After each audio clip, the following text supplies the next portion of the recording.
So the release of Pokemon Sword and Shield was interesting for sure. I was a bit shocked with how much negativity there was on its release, but honestly, I was also even more surprised once I actually got to sit down and play the game for myself.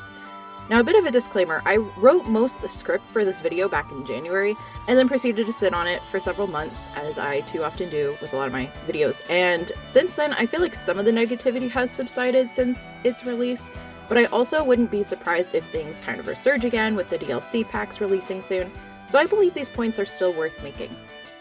To me, Pokemon Sword and Shield is a game worth defending. I know a lot of people were initially upset because their expectations of, what the greatest Pokemon game was were unmet, and there was the fact that Game Freak lied about why all the Pokemon weren't making an appearance in this one, which that bothers me more than the fact that they weren't all in there. But there's also just a lot of refinement that went on behind the scenes to make this a really solid game that I feel was overlooked. And for this video, I wanted to offer two perspectives, both mine and my husband's. We both have pretty different experiences with the series. For me, I've always loved the world of Pokemon. I love the designs of the Pokemon themselves. I grew up with the show, and my older cousins discarded Pokemon cards, but not the games. My first Pokemon game was Black and White when I was a senior in high school, and while I was so excited to finally try one, I've always struggled to get into the game since then.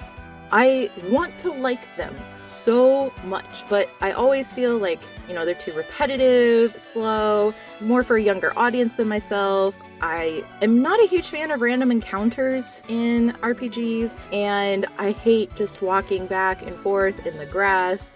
I don't know why it bothers me so much, it just does.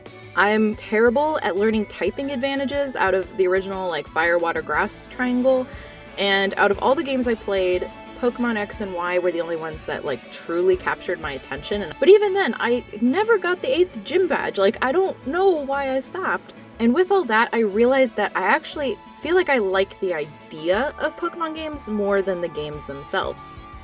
On the other side of the spectrum is my husband. He has been playing the series since, day one. Pokemon Red. He does the Professor Oak challenge for fun. He also has a lot of nostalgia and fond memories of the series, but as time went on, his enjoyment with the subsequent games went down as they became more hand-holdy, and so he was wondering if he has a future with this series as well. So not only did both of us come into this new generation with different Pokemon experiences, but also different expectations and desires for what would make this an enjoyable game. And the thing is that both of us do enjoy Sword and Shield. So then the question is, but why? So let's talk about what the Pokemon series does well as a whole. Pokemon games are great at building tone in their setting and creating a sense of wonder in their world building. This series makes you wish that you lived in its world. Everyone has that dream of becoming a Pokemon master. And also, people just love the Pokemon themselves. There's so many iconic, beloved creatures that have been created. We get excited to see what new Pokemon will be designed for the next generation. We all want to know, who will be our next companion, who we will fight battles alongside, who we will dote upon, who we will buy merchandise of.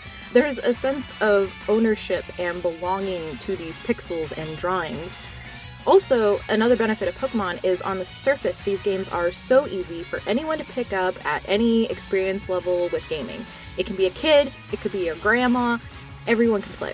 But to also just keep it from being a series that really only targets kids, it also has a lot of complexity underneath to allow for professional and competitive play.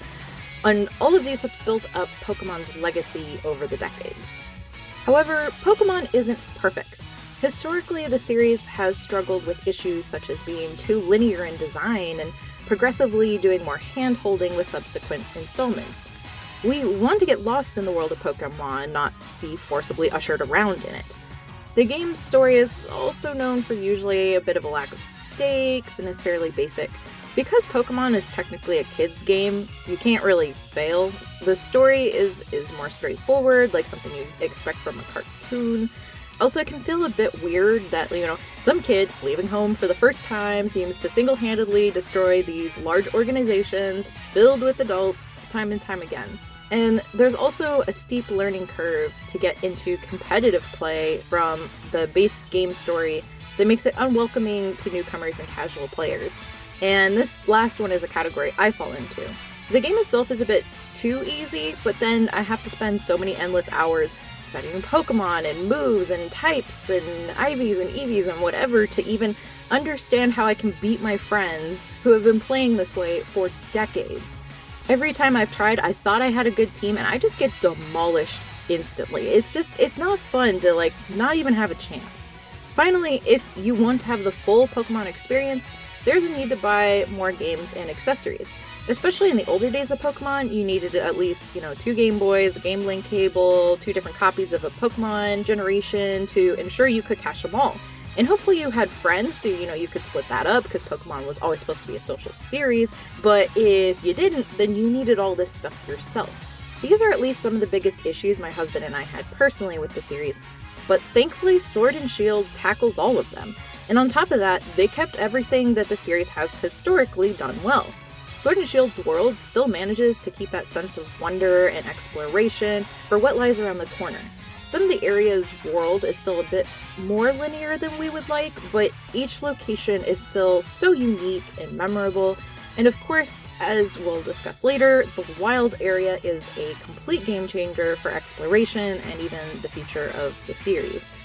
For world building, they even improved on the story to make it more believable. And instead of being a 10-year-old fighting an evil organization all by yourself, you're just heading out to compete in a challenge that takes you across your region.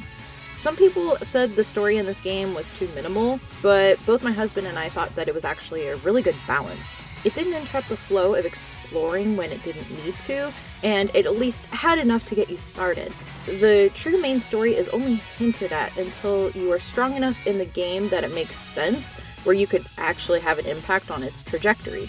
In contrast, Pokemon Red, you're fighting Team Rocket at level 11, and you take down Team Rocket's leader in a fight after the 3rd, 4th gym, depending on your order.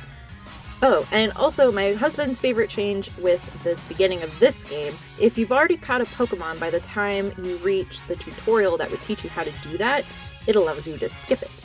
Pokemon Sword and Shield also made several improvements to its accessibility. One that was technically introduced first in Sun and Moon is that after you fight a particular Pokemon once, then you know its type weaknesses out of the moves that your Pokemon know in future encounters. As someone who's trying to learn typing and really struggles with it, this really helps me out and makes it a lot easier.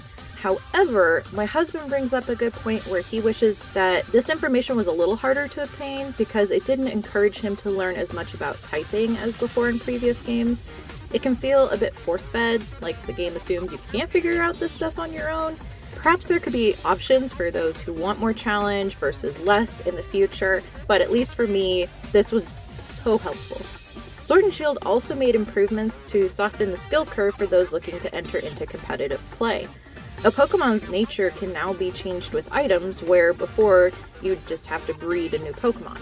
It continues the trend of allowing IVs to be viewed in the PC, but not until the game is completed. I for one like this, as IVs don't really matter in the base game. TRs are also a wonderful addition, allowing previously hard to breed egg moves to now be learned via TR. Also, egg moves can be taught to a Pokemon after it has been hatched. While talking about learned moves, it appears HMs are no more. This marks the second game generation where they've been absent, and this is a wonderful improvement, as you no longer have to sacrifice one of your Pokemon's 4 move slots just to get around in the world. And on top of that, Sword and Shield just has the smoothest transition to water travel out of any of the games. You can just simply travel in and out of the water without having to deal with those pesky menus. Also, a huge change that we both agree is awesome is being able to access your Pokemon boxes almost anywhere. Suddenly, if you need a different Pokemon type or you want a lower level one to get some experience, you can do that without trekking to the nearest Pokemon Center, and especially in the wild area. This is so helpful, as it's just fun to spend hours in there, and it's nice to not have that flow interrupted. Overworld encounters have also been changed. Most Pokemon can now be found on the overworld, eliminating walking around aimlessly in grass, hoping to find something you were looking for constantly, which was one of my biggest problems with older games. However, there are still Pokemon who stay hidden and rustle the grass, which has an element of, that classic Pokemon surprise, but at least they will notify you of their presence in the grass. You need to search both the grass and the open areas to find everything. However, I'm so grateful that the classic random encounter style of, taking a step, being suddenly ushered into a battle when you weren't expecting it is gone. This change also allows the player to go traverse through an entire route without fighting a single Pokemon if they don't want to. So, take that Zubat-pocalypse! And to poke the Sacred Miltank, the National Dex. So this is certainly our most controversial belief, but both my husband and I are in agreement that the National Dex should have never been a thing to begin with. And so obviously with that, we're totally okay that Sword and Shield doesn't contain it. My husband thinks it's hard to enjoy the new Pokemon built for a generation if you are always building a team out of your old favorites, so he personally restricts himself to only play with a team of new Pokemon for the current generation. And then as for me, the game felt bloated and overwhelming as a newcomer, especially for competitive play.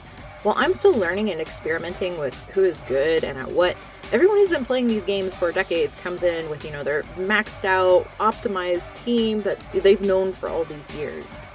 Also, the National Dex limits what Pokemon developers can do. Even if Game Freak lied about why they chose not to include everyone, programming this many Pokemon to be crammed into a game can ruin that game. It throws off the balance, it makes things feel bloated. Guys, there's still over 400 Pokemon in this game. That's so many. It's not like they, left 5. And also, just like in the real world, not every animal lives in every region of the world. There will be some repeats, but there will be some missing. Yes, it can be sad to see that your favorite isn't in this particular game. I totally get that. But it also creates a reason to go back to the old games and enjoy them in their own right. But now to the biggest change in these games, and when I realized that, I'm like, no, not Dynamaxing, though that's fine. But obviously the wild area. Without a doubt, the wild area seems to be everyone's overall favorite change, and even with the negativity at the beginning, I feel like everyone was okay with this.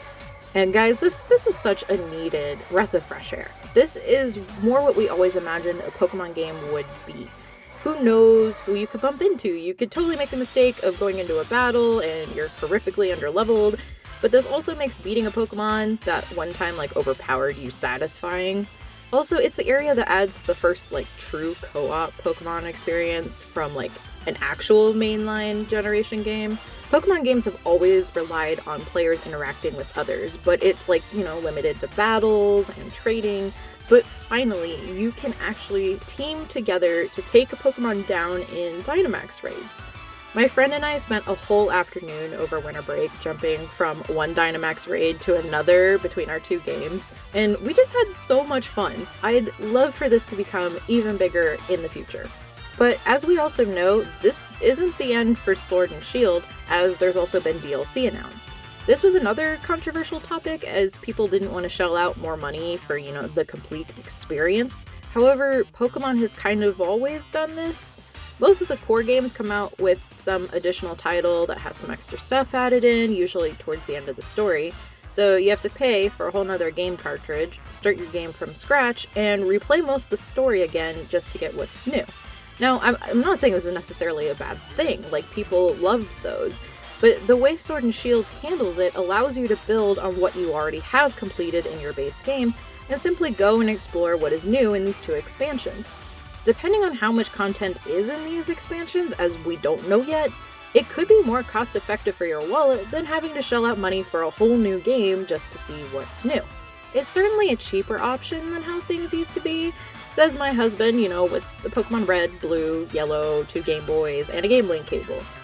Also, you don't even have to buy the DLC in order to get the new Pokemon being added. The game will have a patch on launch day that allows every Sword and Shield player to be able to own all of these new additions.